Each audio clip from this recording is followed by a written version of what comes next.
Hey folks, I don't know if it's good afternoon for you or good evening or whatever it is for you. Welcome. My name is Ayati. It's my boy, The Black Thumb. and welcome to New to the Game podcast. You know, the podcast for the casual fan who kind of watch a game here and there, catches it, but you're more interested in the arts, the fashion, the culture, the whole game. So with that in mind, today let's talk a little bit about Ja Morant, the Ja Morant situation overall, and see where it takes us. Like Ayati said, we love what happens on the court, but we more so love the things that happen off the court and how it impacts what happens on the court. Yeah. And I think this is one of those situations where Ja Morant is a budding superstar in our league, or in our league, like I play in this league. It's our league. You're right. It is our league. It's the fans league. It is the fans league. You're casual absolutely fans correct. as well. It's the casual fans league. Okay. Thank you. Appreciate that, Ayati. It's a non-profit. Last time I checked. It's our league. We thought it would be cool to kind of dive a little bit deeper into that situation, talk about his impact on the court a little bit, but more importantly, talk about kind of where he is in his journey and kind of how he got to this point. So let's give a little bit of context for some of the people that don't know or haven't necessarily been keeping up with the story of Ja Morant, right? Yeah. So for the folks that may or may not know, Ja Morant, young superstar, he was drafted number 2 overall, I think in either 2019 or 2020 with Zion. He was in the Zion Williamson class.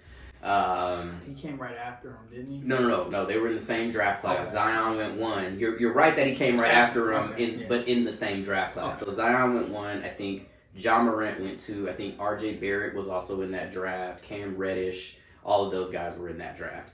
Anyway, Ja Morant got drafted by the Memphis Grizzlies. Got off to a really, really great start in his career. Has had some injury struggles or whatever here and there. But when he showed up in Memphis, all of a sudden the Grizzlies started making playoffs or making the playoffs. And it had kind of built themselves into a really young and up-and-coming team that a lot of people were afraid of. Yeah. So much so that they had championship aspirations last season, right? They did. And so, and they were on their way to at least starting to make that case and starting to build their legacy around trying to win a championship for a market, let's be honest, that isn't built to win a championship. You know, we love Memphis. I've been to Memphis a number of times. I love the city, like the food there, the culture, like the people. I love Memphis. But when it comes to the NBA, they are one of the smallest markets in the league. And so it's hard to win there. But Ja Morant got there and people are optimistic. The arenas are full.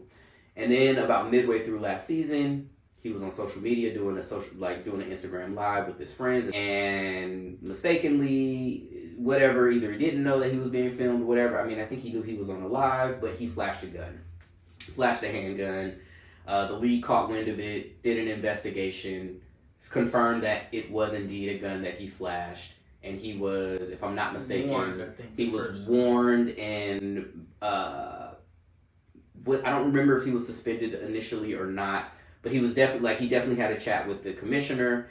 The commissioner was like, okay, we'll give you a pass. Because again, I think the NBA is all about their stars, right? So they're going to give you as much rope, i.e. James Harden. They're going to give you lots of rope. I mean, LeBron gets lots of rope, but LeBron gets lots of rope because he does everything right, not because he's doing dumb shit, right?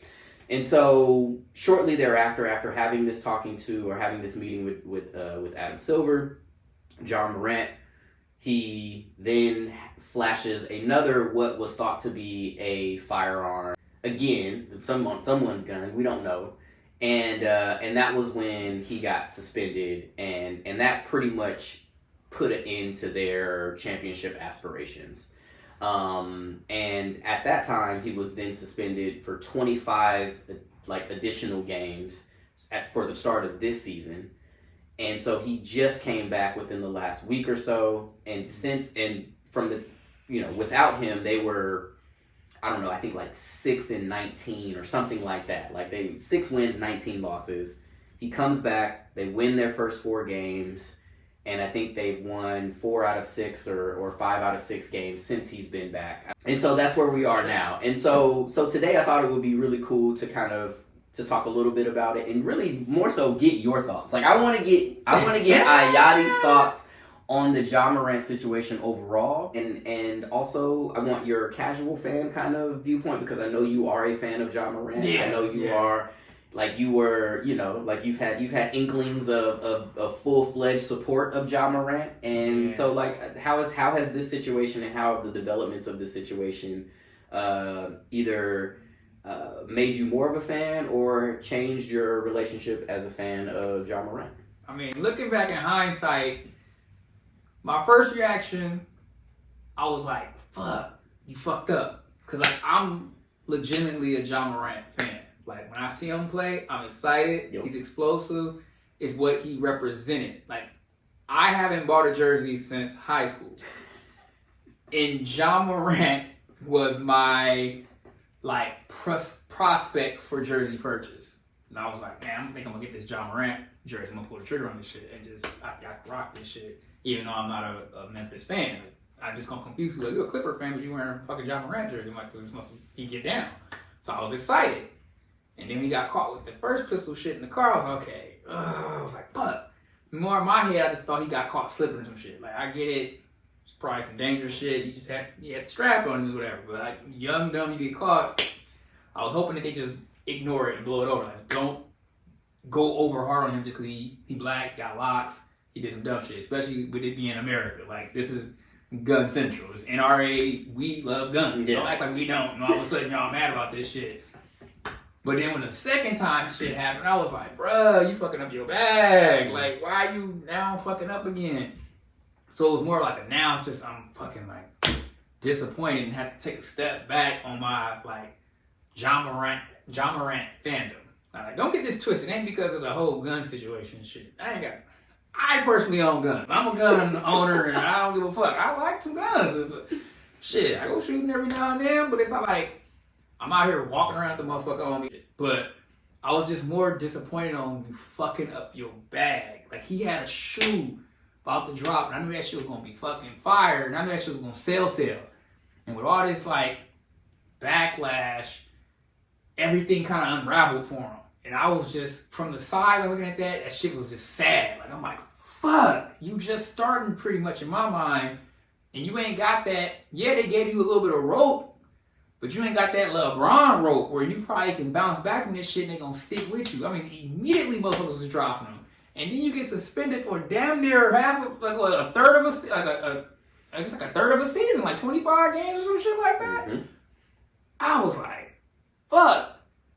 But in my mind, this is gonna sound like some random ass left shit.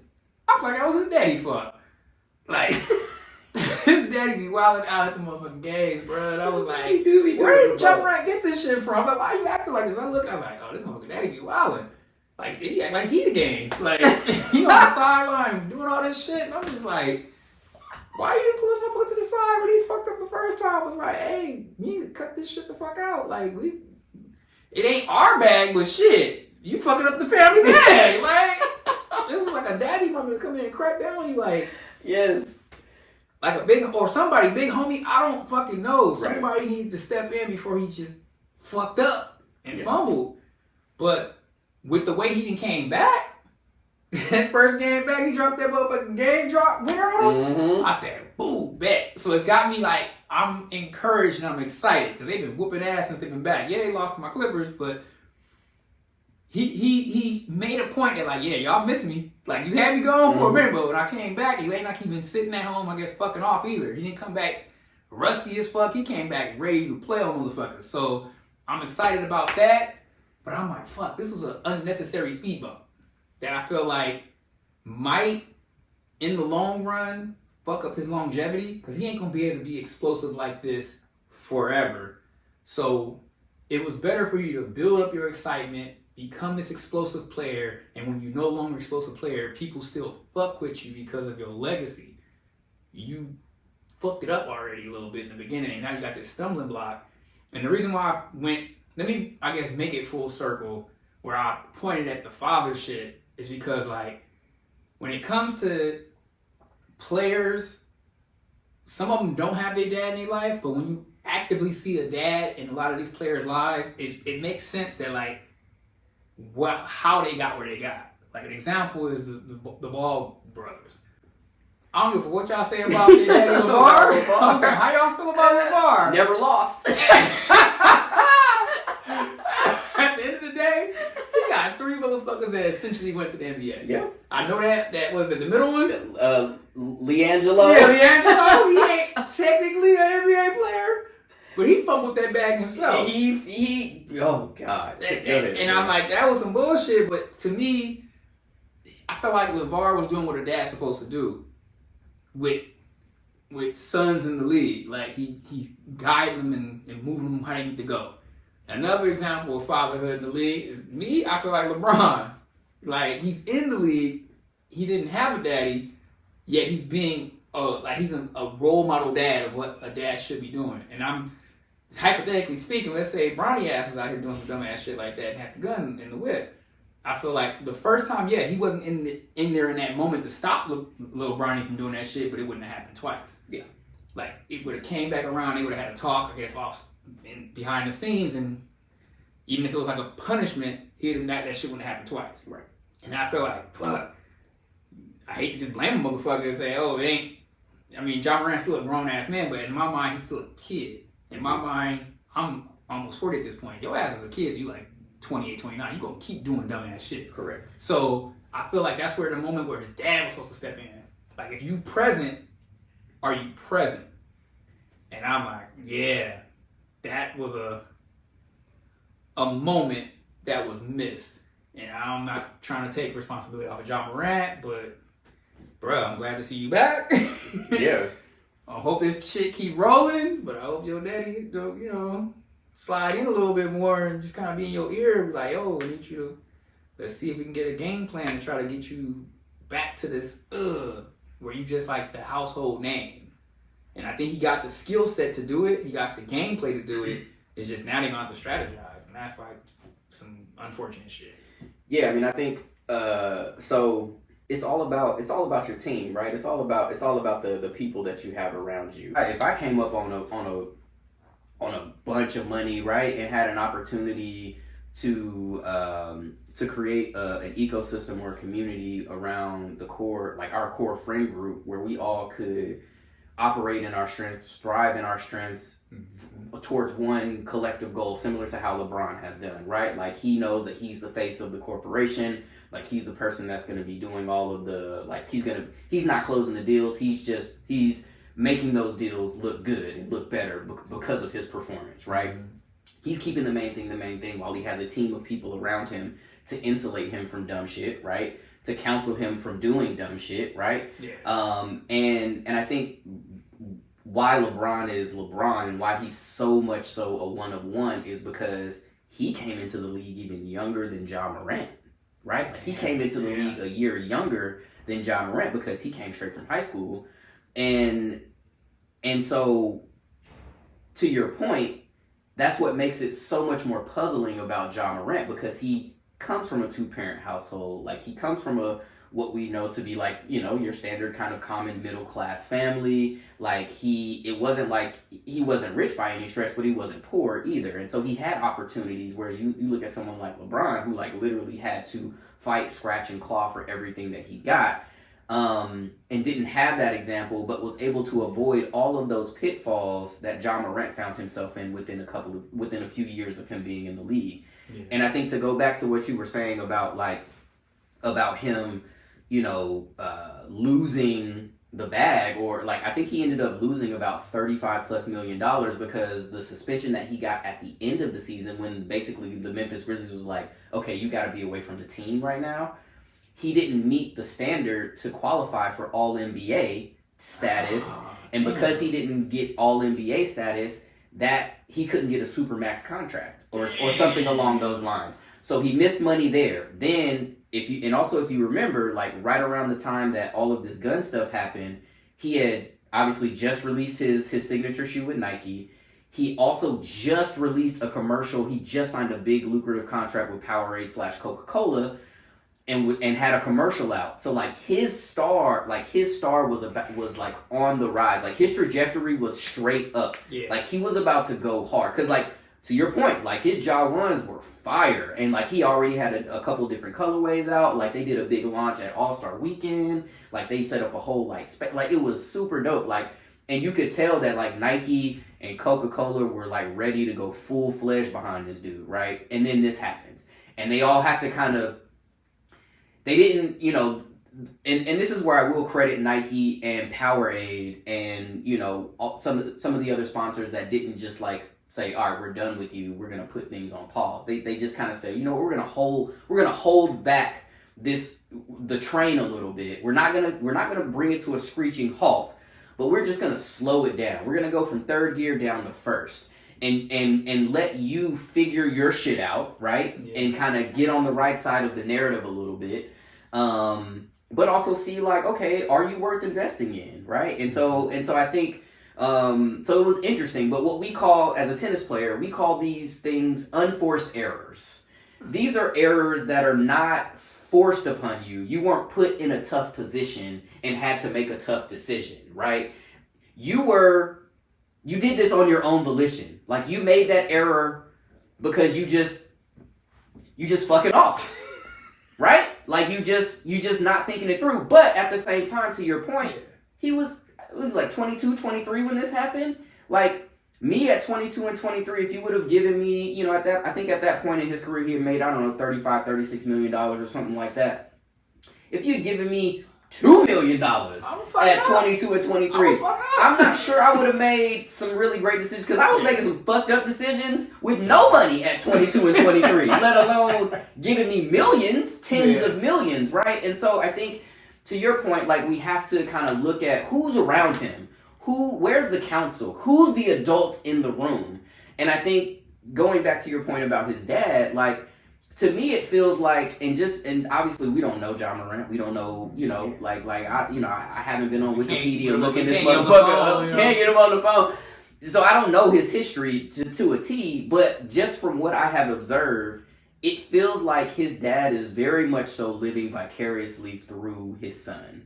And I think what happens sometimes in families where the financial dynamics change so drastically, where the young teen kid, pop star, or athlete all of a sudden becomes the economy of the family, it gets a little bit harder sometimes as a parent, especially if you are benefiting immensely from said talent and from said labor.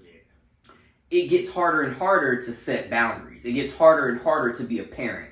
And I think, to me, it felt like T. Morant was really more interested in sitting courtside with Usher, you know what I'm saying? And, you know, he was more interested in raising his own celebrity status and raising his own exposure and his own appeal, that it seems like some of the things around some of the decisions that Ja was making as it pertains to who's in his crew. Like, you know, you can't bring everybody to the table. Like, there's some people that's going to get left behind, right? Yeah. And that's okay. And I get that that's a hard thing to do, but at some point, you got to say, hey, like, I got an opportunity to change not just my life, but my kids' lives. Like, he has an opportunity to make $1 billion over the course of his career if he can just keep the main thing and stop doing dumb shit. But at the same time, you have to have some guardrails, and you have to have people that are willing to tell you what you don't want to hear. Exactly. For you to actually achieve those things. And I think that's the difference between someone like LeBron and Ja Morant. Like, you might not like it, but if the goal is for you to maximize this window of time, this is what we got to do. And if you about that, and if that's your goal too, this is what you gonna do. And if you not, then we just fucking off. And I think that's what happened. Yeah. And that's where I was like, I'm torn. Because, like, in America, as a black man, I feel like we held to this unrealistic standard of excellence. If you're not excellent or perfect, you're subpar, not good enough to be in that realm. So add that with the multiplier of being an NBA star. It's just an incredible amount of pressure that it's for him to always be perfect in the way he walks and the way he presents himself. is probably unrealistic for 20-fucking-3-year-old. But that's the hand he's been dealt, and that's where you say I agree 100% about the team you got around you. But I feel like the examples are there, because like honestly, it feel like the NBA is just built off of, I hate to use this word, you got a negative connotation to it, but nepotism. Like if your dad played, more than likely you have a high percentage chance that your ass is gonna be in the league. Because didn't Steph Curry dad play? Yep. So I'm like, it's so many players currently that are just generational talent across the board. But it seemed like Ja Morant is first generation. So you, like you say, you got to be thinking about what's coming next. Like whatever I do can guarantee my next kid gonna play. It don't go up. Right. I can't get my dad into the league. I can get my kid into the league. And that's where I think LeBron is an example of, I'm gonna get my kids in the league. LeVar, he ain't even in the league. He like, I'm gonna get my kids in the league. And that's what he did. And I'm like, it's a lot of pressure, but I think that's kind of like, that's what your role is as a dad now. Right. Pretty much. And it's, I feel like, fuck. Like, I'm not saying get the belt and beat this motherfucker when you saw the fucking footage. Like, what the fuck you out here doing with this gun? Whoop that ass to make sure you don't have the gun the second time. But I'm like, maybe that's what it would have been. Because like you said, the dynamics, the power dynamics of the family did shift with him being essentially, I'm pretty sure he's a breadwinner. Like, well, yeah, no one else in his household is making whatever his contract is. But it's still a certain level of black families. You gonna listen to what the fuck your mama and your daddy say. Right. So you probably can still get your ass beat. And what the fuck you ever doing with this gun, boy? What the fuck are you doing? Yeah. It's just across the board. I don't care what state you from. Like parents are there to guide us, and I'm like, damn, is that? I can't contribute to the whole situation because of course you ain't always there watching them, but it's like, damn, what kind of example are you setting? Because you look on the sideline, like, well, damn, okay, I see where you get this shit from. His daddy be wilding out. Yeah, shit, probably that's where he probably get that shit from. Yeah. So, to me, it's like this is what it feels like to me, just the way it's played out. I think his dad had, and this is just like, as a tennis player, like it's an individual sport, right? And so a lot of times, so this happens a lot in tennis, where like parents say, "I'm gonna make you a star," right? Especially after Venus and Serena did, after Richard Williams did what he did with Venus and Serena. Like I cannot tell you how many black parents, and in particular black fathers, were like, my kids are gonna play tennis. I'm going to invest everything that I can into them. And, you know, my parents were, you know, one of those parents as well. I have lots of friends who were very similar, right? And so I wonder if, like, as Ja Morant was coming up, his dad knew, okay, we got to be on your ass because we ain't did shit yet. We haven't made it yet. So, and you know, like, we don't get to go on family vacations because we go into fucking AAU tournaments for your ass. So you got to ball. You know what I'm saying? Like you got to fucking do this, and you got to like. So the stakes were high, right? Yeah. And so and I feel like we talked about this kind of offline, where like I think a lot of players, the league, like getting to the league is the goal for so long. True. That once you get there, sometimes you don't, I imagine that you kind of forget that, like, oh shit, like it's just getting started. It's just now, like I'm think starting, it's cruise control. It's not cruise control no more. Yeah, I'm starting all over again. Like I have to prove myself all over again. And it feels like Ja Morant was, obviously he's gotten better and better every year. Like we want his 3-point shooting to get better, and I think it will because he works hard at his craft and he works hard at his game, and that's evident. He's also uber athletic and uber talented. That never hurts, right? But it feels like his dad was probably on his ass, banging on his head for the bulk of his childhood. Finally got to the draft night, got him drafted 2 overall, and then he exhaled. He said, you know what, I'm done. He's like, I did my part. I'm good. Keep your shit together. I hope you learn them lessons. Yeah, exactly. It's time to celebrate, and it's time for me to reap the benefits of my labor, right? And I think in this situation with T. Morant, like he just was just like, hey, I did what I did. I did my part. I played my role, and now I got to get mine, right? and that's essentially that's the feeling that I have around this situation. And you would think that things have changed, but I'm not so sure. Only time will tell that he's learned his lesson, and that that he feels like he's maturing in a way that that's gonna extend his NBA career, and we'll look back on this as a blip on the radar. So let's throw a hypothetical out there. Okay, all right, I love it. Let's say Ja Morant goes the full black excellent route and do all this extra shit that other people don't have to do. Like other cultures, I'm straight and carry guns and never get pulled over and all kind of bullshit and get caught in videos and just a youngster who just made a wrong mistake. So let's say Ja Morant goes the exact opposite of that shit and says, no, fuck that. I want to carry my pistol. I'm going to go get my motherfucking my carry license. And he get like fully fledged, like able to be the shooter instead of paying somebody else to be the bodyguard. Do you think that hurts his brand or his image that he said he went the full fledged and he's still carrying weapons? Like, if you think it's a bad thing, is it the weapon that's the problem, or is it because he didn't do it the right channels? Yeah, I think it's the latter. I think it is the fact that I think it's the context within which he's doing it, right? A car full of young black men, one maybe multiple with locks, right? So we already fit a stereotype. We haven't even talked about bringing up a gun yet, right? Yeah. Then they're listening to, I think, NBA Youngboy, who is, like he raps about gun violence and da-da-da-da-da. So 2 strikes, right? And then the third one is he actually pulls out a weapon, right? I think that if Ja Morant actually if he posted a video of him going through the proper channels of doing his mental health evaluation, doing what it took to get properly registered guns, and maybe I'm assuming, I'm hoping, please, Ja, I hope you are registered to carry. If you out here just flashing these shits willy-nilly.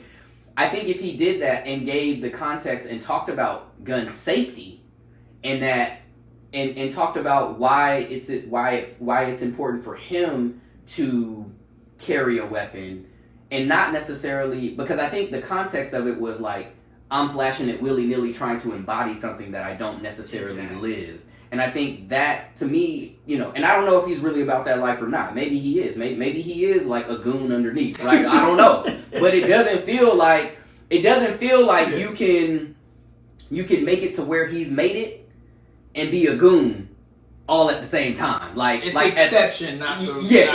Like, it's some goons. It's some goons, yeah. But he would be an outlier in that situation. Yeah. So I think because he has such a young fan base, because the league, and at this time, like, who's the best American player in the NBA? We don't know. Like, every MVP is from Europe or Africa.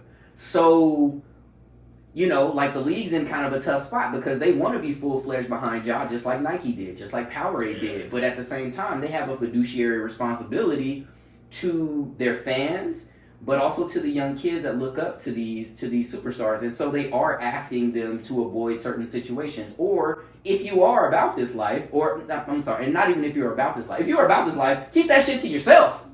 Yeah, really. Number one, like, that's not the corporate side of your business. Yeah. That's for personal consumption. Everything that you do is not for public consumption. And I think that is a Gen Z, that is a younger like mindset. Because remember, when Facebook first came out, we thought everything belonged on Facebook. We would upload albums with 98 photos from a weekend.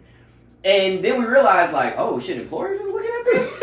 And everybody had to go through and clean sweep their shit. Had to change comments, had to delete shit, had to do all of these things because you ain't trying to get scrubbed up and get caught up 10, 15 years later. So I hope that doesn't happen to us as we grow. But I bring up the 2 options because I feel like there's this third option that just not many people in regular life have this option. You are a multi-million-dollar athlete. You literally can pay the shooters. Like, you could pay a off-duty military cop in every state you touch to who can walk around with probably like a machine gun if you wanted it to be. He could look like a damn army dude right there ready to literally shoot anybody you feel needs to get shot. You have that card to play as a high-caliber NBA star. Not just a player, star. You can pay the shooters and have an army like Drake just walking around with you and don't have to feel no type of way. And I feel like why is it just an American thing that we feel like we gotta be the shooter, like we gotta be the cowboy? I feel like some of them European players are from some shitty parts of Europe. I'm sure it's some fucked up parts of Europe they from, where they actually are a bunch of killers and shit that they lived around, and they don't feel like they need to be out here walking around with the damn guns. I don't see Joker out here. He got goats and shit, and he out here living a regular life. He don't even want to be famous no more. He like, I don't even want nobody to know who the fuck I am, and he's an NBA champion. Like, why is it like it could just be it's an American culture thing, and we held to like it's a trap. To me, it's a trap. Like, we bait you in with this lifestyle, but if you do it, I'm gonna lock your ass up. It's like it's always chess moves and shit out here, and it ain't strictly what you see. Literally, we are the weapons manufacturer probably of the world. We literally have more guns than there are citizens in the country, and you're literally holding a young kid to the standard of you shouldn't have a gun. You see how like tricky to me that is? Like, what the fuck you mean I shouldn't have a gun when there's 900 million guns in my country? Well, I think, and I'm from the South. So I think I'm like, what the fuck? Yeah. You know? I mean, I don't think the NBA or our country is. I agree with you that it is very it is very American to want to have a gun and to want to put one on your hip. And I think a lot of it is just because Americana was built on like country westerns, Manifest Destiny, Take What You Want, like, and oftentimes how do we do these things? We do these things with firearms, right? You know, with projectile weapons. So I think even for these players that grew up in really rough parts of Europe, I think Europe's relationship with guns is so different than America's. Whereas they're like very much so like you, like, well, like, why do we even need all of these things? Like we pretty sure it's a big part of their culture because some of these places are conflict driven. Yeah, for sure. So we know that shit's behind the veil. Yes. Like, oh, this is Europe, and it's some bullshit back over there. I'm pretty sure it's just as rough it is in some of our fucked up ass neighborhoods. Absolutely. So why is it so celebrated though over here? And it's like kind of hidden. Well, I mean, I think in a lot of respects, bro, like it's a part of our history, right? Like the American Revolution was all about, you know, firing the muskets, bro. You know what I'm saying? Gotta pack that gunpowder. You feel me? You know what I'm saying? Gotta pack that gunpowder and get that one shot off. You get one shot a minute. You know what I mean? Yeah. And so I think a lot of our history is rooted in using firearms to take what you want and to claim what's yours. And so I think and then you look at, you know, kind of like the more aggressive side of like the civil rights movement, like the whole Malcolm X side of it, right? Like about how and the Black Panther Party side of it, like how we need to be in a position to protect ourselves. And so I think I think in some level we can't ignore consciously, subconsciously what that does to us and how that programs us and how that impacts our relationships with firearms. At the end of the day, like, to your point, it's a trap, right? Like, because even if you do all the right things, right, to own or carry a gun, I think what the NBA is saying is like, look, we're not mad at that. We just don't want you to be putting it on social media and flaunting it in a way that is suggesting that gun violence is okay, right? And then let's just be for real. Let's just call a spade a spade. Like, we've had a gun problem in this country for a long time. Yes. We are so numb to mass shootings. It's unbelievable. Yes. And there were, if I'm not mistaken, there were some mass shootings that took place around that part, like during that time. So then the NBA really couldn't sidestep it and really couldn't bury it in the news to try and change the narrative. They had to address it. Like, they had no choice but to address it. So I think it all goes back to your point. Like, you need people on your team that can fill those gaps while you're still learning how to build that professionalism, while you're still learning how to build that discipline. And that's where his father is supposed to come into play. Yeah. And it doesn't sound like he had any interest in playing that role any longer. Yeah. He wanted his time in the sun. He got his time in the sun. So hopefully they'll get their shit together and realize that, like, damn, like Ja Morant is like, damn, that's $35 million that we probably will never get back. and and that momentum that he was building. That's the part. It's the momentum that he was building. Because like, okay, you can probably recoup 35. For him, he can probably recoup that $35 million in a year or two. In a year or two. If he plays well, gets his All NBA, he has an opportunity. Especially to the way he came back right now. Yeah, exactly. Clearly, he gonna get that money back. Exactly. Like, the way he balling, he getting that shit. 100%. Like I have no doubts that he can get another max contract, potentially 2 more max contracts, which would put him at potentially $500 to $600 million over the course of his career, right? So he's going to get that $35 million back. But there's always going to be a little bit in the back of that of sponsors' mind, like, if he is he going to be able to stay on the straight and narrow? But it's like, are we going to be able this to in the same category as like a fucking steroid scandal? Like, it's not like a tarnishment of his actual performance. Right. That's where it's like, I get it if you was like this up and coming athlete and then they found out your ass had steroids. Like, that's something that probably should follow you. And that's where I think I'm still trying to give him some type of grace. Cause like, yeah, for sure. At the end of the day, it could have been a fake gun in that fucking video. Well, in the second one, or the very last one, his friend was like, it was a lighter. And I think there was some evidence that it was. But I think this is the other thing. Like, you're getting held accountable for some shit you really still can't prove. Like, in court, they couldn't have did no charges on this shit. And clearly he didn't serve no damn time, so he obviously didn't do nothing. Yeah. Well, he's still being held to a standard, and it's affecting his money and his, I guess, legacy, and it wasn't something as serious as literally he was on steroids or fucking cheating. And it's like, fuck. It's like, it's one of them situations I'm torn. Like, one side of me is like, I'm fucking with Ja Morant, and one part of me is like, I'm not fucking with Ja Morant. Yeah, I mean, and I understand that, but like, I totally get that, and like, you're right, he didn't do anything illegal, but he didn't meet the standard of what his employer expects of their employees. And so typically in these situations, you have one of two choices.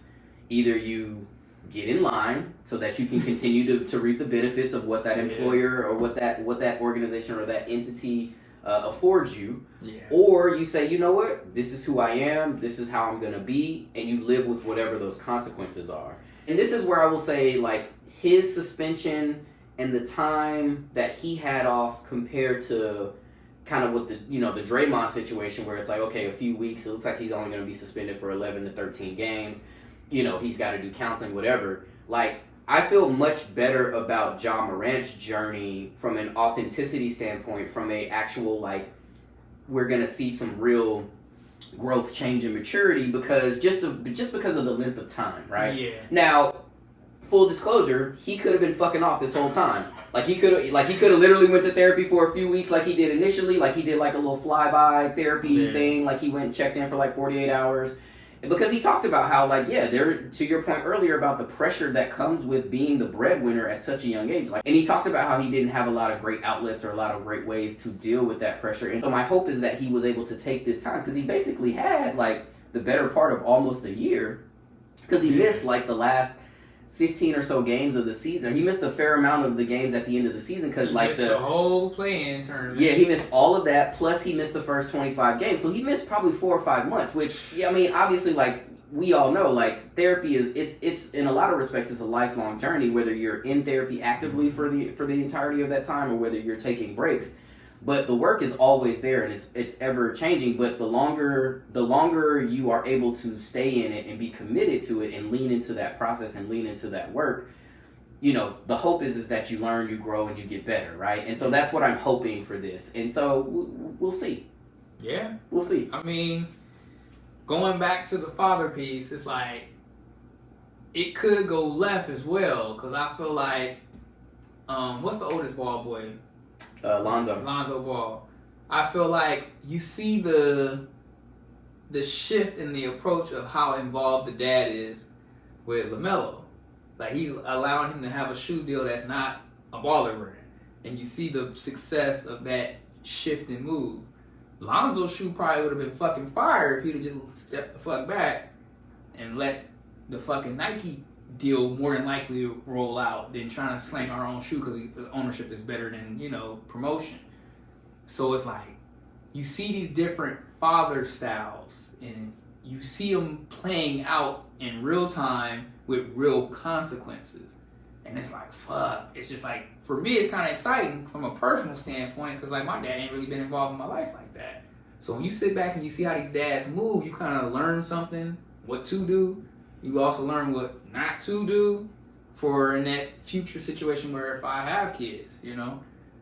It's just weird to see this shit play out, and there's no way to quantify how much of a role that had to do with what happened to Ja Morant, but clearly looking at these other examples of how you can see the direct correlation to the father-son relationship with those other players, I'm pretty sure it could have had something to do with how that played out. Yeah, for sure. And I think to your Bring point, it full circle back. Yeah, we touched a lot of different topics. Yeah, the core topic of that is that father-son relationship. Absolutely. And I think this is where you have to give LeVar Ball a lot of credit, right? Like because and this is where like you wonder about T. Morant's ego. Is he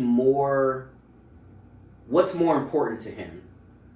His own personal status, his own personal ability to elevate and and have exposure and to be in the front, so to speak? Or is it ultimately what's best for his son and what's best for his growth and ultimately his life, right? Because, like, let's just be for real about this shit, right? Like it's Robin season, right? It is Robin season. If you don't know what I'm referring to season 2 of Atlanta, the show Atlanta. Excellent fucking show. Yes. Yeah, I think it's on Hulu, it's on FX. Like, watch that shit. It will explain everything that we're talking about because shout out to Gambino. Yeah. Can we get another album, bruh? Is that okay? Or another show? Yeah, another show. Another show would be dope. Atlanta hit so hard, but that might be a whole other episode for another time. Or another podcast altogether. Anyway. Yeah. But anyway, during off season, we'll do our TV shows and movies. Okay. Yeah, man. You know I love watching TV and a movie, boy. Well, we just broke out into a brainstorming session in the middle of an episode. Hey. Oh shit, bro! I'm about to lose my train of thought. My bad. Bring it back. All right, but no, like, I mean, he just, like, T. Morant, like, it felt like he really was just about. It feels like he has a decision to make, right? And this is where we have to give LeVar Ball credit, right? Like, he was able to swallow his pride, swallow his ego, and kind of come into the background. And so I think what LeVar had to realize, or what he came to the realization of, and like my dad and I have had conversations about these things, and he's like, the relationship is more important than me being right. Or at least that's how my dad expressed it to me. He was like, son, I would rather us have a great relationship and than to be right. And I think that's where T. Morant is, right? Like, are you going to do what it takes to be the dad that you need to be so that Ja can continue to elevate and not have to worry about all the other stuff? Like, you should be helping him take shit off his plate. Like, he shouldn't have to be, like, the only thing that he should be focused on is playing ball. That's it. Everything else should be handled. Everything else should be taken care of. And it feels like Ja Morant is working and paying the bills and balancing the budget and cooking the meals and cleaning the house. Like, you know what I'm saying? Like, at some point, he's tired. At some point, you need a partner that's gonna come alongside you and take some things off your plate so that you can focus on the things that only you can do. Yeah. And so I think T. Morant's in a very tricky spot because that takes some, like, dying of self. You have to, and I get that he's done that for the bulk of his life, and that's what got him to this point. But you never stop being a dad, bro. Ain't no time to take off foot off. You never stop being a dad. Once it happens, once that first wham happens, you're a dad until it's over. Until it's over. You're a dad, and I think he tried to transition into, like, I'm one of the homies, and it's tougher. Especially as a homie, especially if you making all the money, it's a little bit tougher for me to be like, bro, you tripping. Like, you fucking tripping, but you paying for everything that I'm doing. And so it's a little bit harder. But, like, so I think it's about boundaries, man. Just like anything else in life. Like, you have to establish healthy boundaries. And I think, and it sounds like hopefully they're still working on that. There's so much that he can do, and there's so much potential that he has. And like, bruh, he can be the next $1 billion athlete. Yeah. If he wants to, but he's got to number one, obviously take personal accountability and not put himself in compromising situations. You can't put yourself in situations where you can get had, because especially around gunplay. So yeah, man, I'm hopeful that he was able to use this time, effectively to really, tighten some things up. Yeah, I hope so, because I'm just tired of this blurring of the lines between like these rappers and these fucking athletes. Like, rappers want to be athletes want to be rappers, and I'm like, you need to separate this shit. Yeah, because you'll fuck around and get banged on for real. Like somebody, and you're risking. I'm a basketball player. Yeah, like leave me the fuck alone. Yes, like, you are risking getting rolled up on because people like, you about this life, and they roll up on your shit, and then it's a whole different situation, and then we're talking about a completely different. We're having a completely different conversation, right? Yeah. And so it's just like, why would you even put yourself in that situation, and why would you put yourself in that situation repeatedly, given all the things you have to lose? Yeah, and that's like, I don't know if it's just American culture thing, if it's just a time to time social thing. Like, it's just like it's being glorified, and for people who've been through it and trying to just stay as far as they can away from it, it literally just makes no sense. Yeah. Like, you could literally probably drop $200,000 a year and pay a shooter. Somebody would be glad to be your shooter for two people, $100,000 each, to carry a gun wherever the fuck we at. Yep. Wherever the fuck you touch down, just give me my bread and I got you. And the Memphis Grizzlies organization would probably put that person on the payroll so that person could travel with the team, so that person could be there on road trips, all of that stuff. And it's all because of who you are. So it's also just like, so this is the other piece. Like, he's not recognizing the amount of power and leverage he has. He's not recognizing the power and influence he has on people outside of the league, fans, young people, parents who spend money on jerseys. He's not recognizing that power and influence, but he's also not recognizing the power and influence and leverage that he has within the organization. He is one of very few superstars to ever play in Memphis, right? Like, Memphis is one of those markets where they have to draft and develop to be good, right? And they got blessed with the number 2 pick, and that New Orleans selected Zion instead of Ja Morant. And I think that's gonna, obviously, we've seen that Ja Morant has been much more impactful than Zion thus far in their careers. Maybe that will change. Who knows? That's another topic for another day. Yeah. But the important thing is, like, he has power within the organization. So if like Steph Curry has his own personal bodyguard that is at every single game, road and away, it is because he is Steph Curry. Yeah. I don't think anybody else has that. And so you have to recognize that I am the franchise. I'm the face of an organization. Like, in a lot of ways, like, you are the CEO of the basketball team. Yeah. And you have to see yourself as that. And I know that that's difficult to do at 22 and 23, but at the same time, it's millions and millions of dollars on the line, brother. You got leverage, and it's just like, it might literally just be a cultural thing. Let's be real, he plays for Memphis, and Memphis is a rough ass city. Like, Young Dolph got killed, and he from that city, going to his like favorite cookie spot to go get some cookies for his mama. Like, I get it. It's fucking. I'm scared to go back to my mama's house in Compton sometime, but I wish I could have me a shooter. That bodyguard just be like, well, we're gonna go down Rosecrans. Cool, I got you. Like, don't trip. You can go visit your mama and you be straight. But I'm not in that position, and I don't have that chess piece to play. I don't have that Uno card to put down. I ain't got that move, and I think it's a cultural thing that we feel like we have to be the one that's, I can walk in my neighborhood with no problem. I'm like, I will honestly admit and let you know, I'm from Compton, California, and I can't comfortably just walk around my neighborhood, and that's cool. I'm not that guy. I can't just be over there in my mama neighborhood like just, I'm gonna walk around this street. I used to when I was a little kid. I think I was just unaware of how dangerous shit was. Right.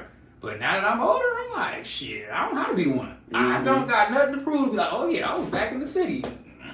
Yeah. And if I had that leverage where I could have a personal bodyguard who was walking around with me, it doesn't diminish my manhood at all. It doesn't diminish my ego. It doesn't diminish my cred that, oh, you can't even walk around your neighborhood. That's that poor people talk. Let them poor motherfuckers have that debate.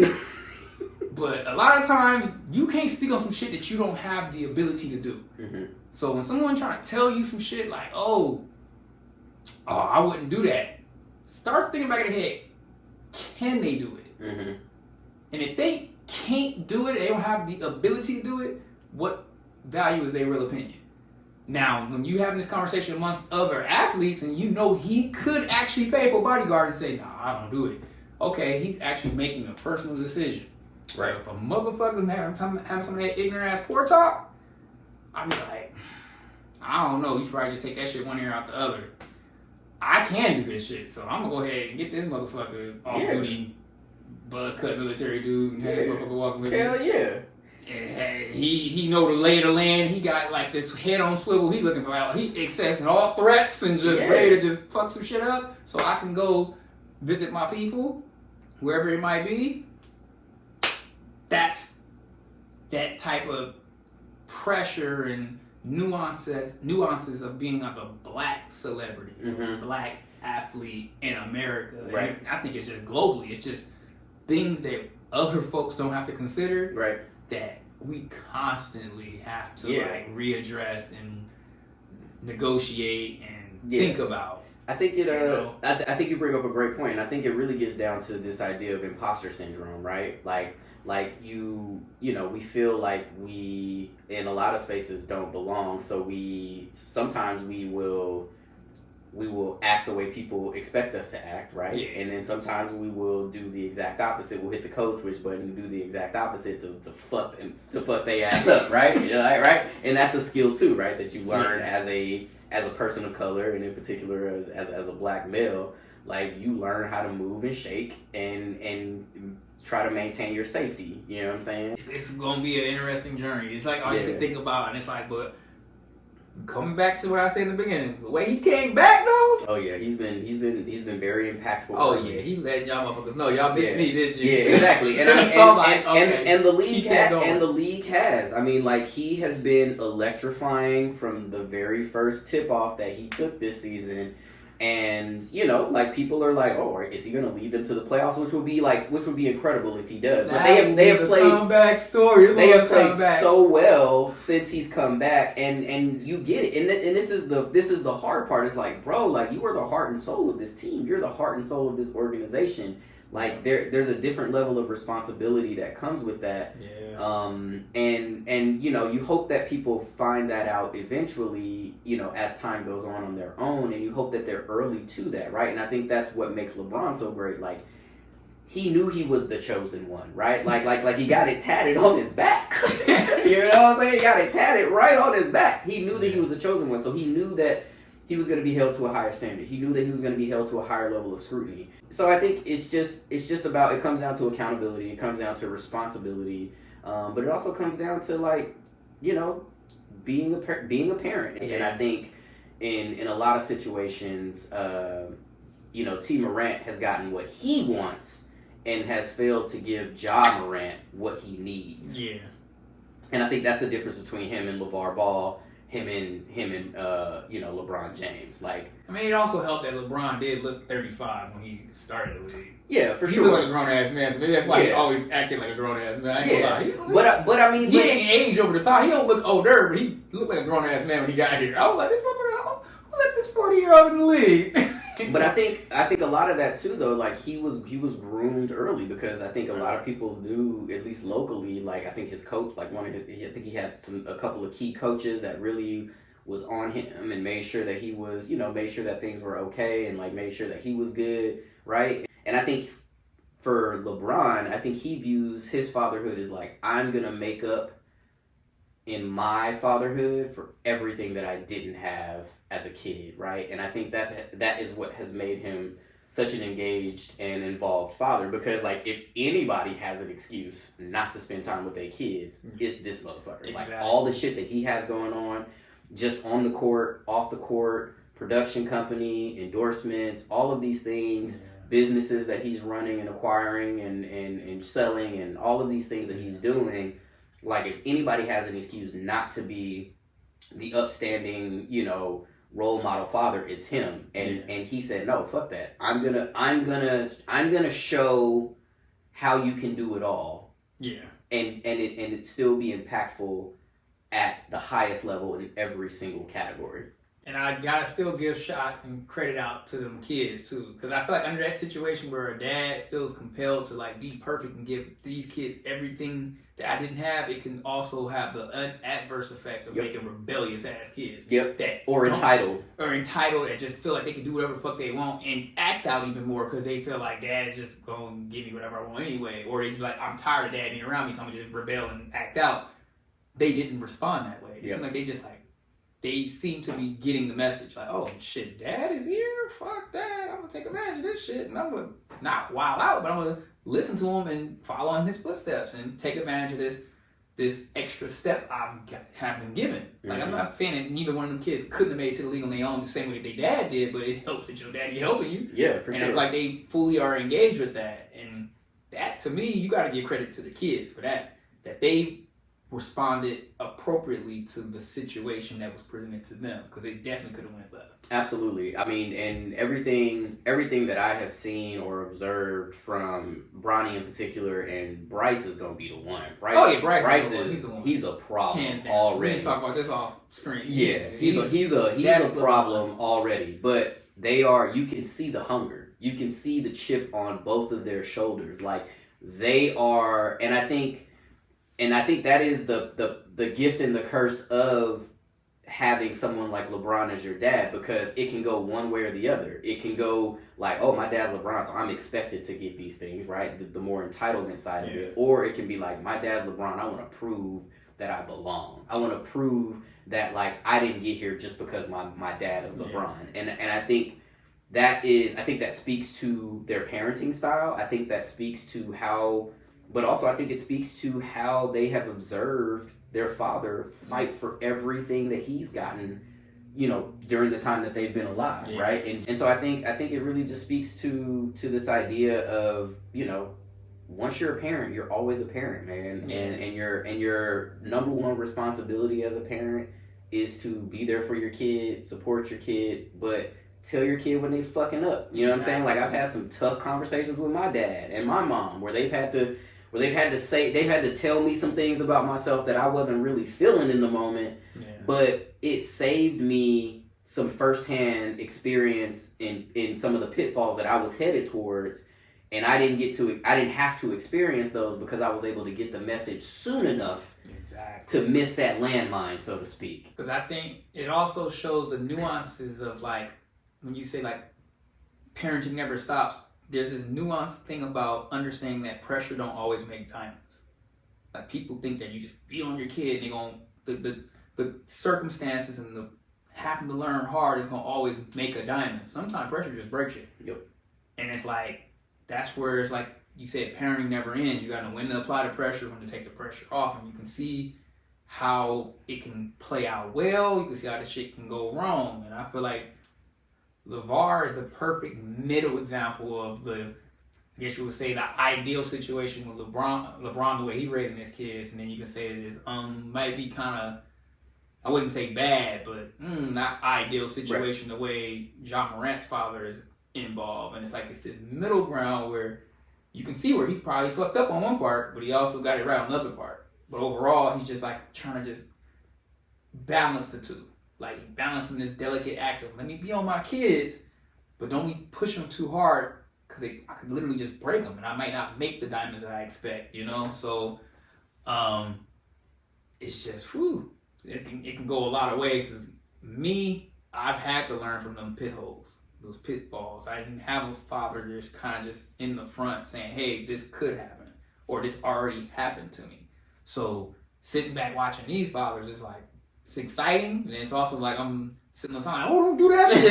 Like, red flag, red alert. Yeah, don't do that shit. Like, that's gonna fuck that one up. And it's like, shit, bro. It be like exciting, but then also kind of like, ooh, it can make you tear up a little bit. You be like, damn, my daddy could have accepted and did that shit, or where would I have been, Yeah. So it's gonna be, like you say, it's very interesting to see how this all pans out, and we can look in hindsight and be like, me, I'm always rooting for a win. So for me, for sure. I don't want to see I want to see Ja Morant. I just want to see him excel. I just want to see him win. I want to see who makes shit. Like, I love seeing him dunk on motherfuckers. Yeah. I hope he could be like one of them highlights I sent y'all this week where homeboy stepped on his shit. Yes, and he just stepped dunk. I mean, if I could see Ja Morant just step on a motherfucker and dunk, that shit will make my fucking day. So that's what I'm hoping for in the next couple of years. I want to see a ridiculous Ja Morant dunk on somebody. Like, he stepped on your back or on your chest. And just fucking did like a Monstars from Space Jam some type parkour off your ass. He just jumped on the defender. They go, what the fuck? He walked up him and just still dunked that shit. That would be great because I think he athletic enough to do that dumbass shit. Yeah. In an NBA game, they'd be like, oh, this motherfucker's the one. I'm right there with you, man. Like I like Ja Morant. I have liked him since he came in the league. You know, like, I love the swagger he plays with. I love the aggression. Like, he's the first player for me that kind of hit me and resonated with me in a similar way that Iverson resonated with me when I first started getting into the league. And so I wasn't surprised when the shenanigans popped up because this is very much so like a situation that Allen Iverson might have found himself in, right?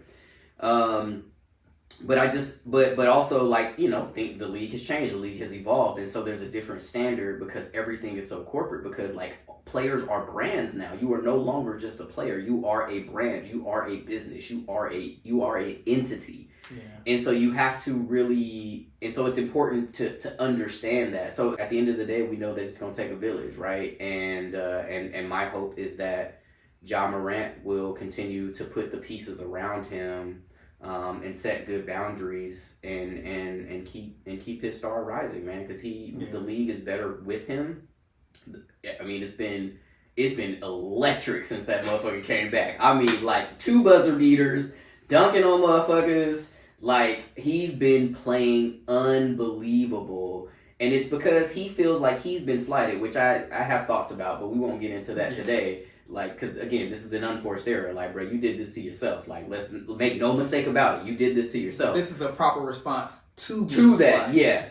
Put it on the court. I love it that he like, I'm gonna fuck y'all up now. I love I'm gonna show you motherfuckers. You gonna bench me? Okay, I'm gonna slam on all you motherfuckers. I'm take it out on the court, and I love that. Exactly. And so my hope is that he continues to grow in his own personal growth journey, but also in his maturity, and you hope that, you know, the team around him follows suits and helps him, you know, stay on the right path. Mm-hmm. And that's all we can hope at this point. But, you know, bruh, don't get suspended again because we love watching your ass ball. So so stay out of trouble. Shit. Whatever it takes, man. Just dodge that bullshit. Yeah. Nothing but just that's bullshit. That's bullshit. Just keep dodging it so we can keep watching you, bro. Yep, big time. So with that being said, that's our time for today. And man, that was good shit, bro. Yes, sir. Stay casual. Crushed on that. Yep. Yes, sir. So we appreciate y'all for watching and listening. We love y'all. Continue to rock with us, and we'll get great content out to y'all like this week after week after week. Yeah. So, like my boy Ayati said, stay casual. And don't forget to like and subscribe. I feel like we gotta ask. We should probably say that. Yeah, you should be asking. Yeah. You know, closed mouths don't get fed. Also, don't be afraid to share it too. You know what I'm saying? It's okay. It's okay. Like, it's okay. Subscribe, share. What's the word for you? Like, subscribe, share, comment, but only if it's good. I'll come for you in the comments though. You can put some bullshit in there. He want the good shit, but you can say some sideways shit. I'm gonna come for you. So you can say what you want. I'll just keep it 100 with you. So there you go. There you have it, folks. That's our time for today. Welcome to New to the Game podcast. This is the podcast for the casual NBA fan. And like my man Ayati always says to finish our episodes, hey, stay casual.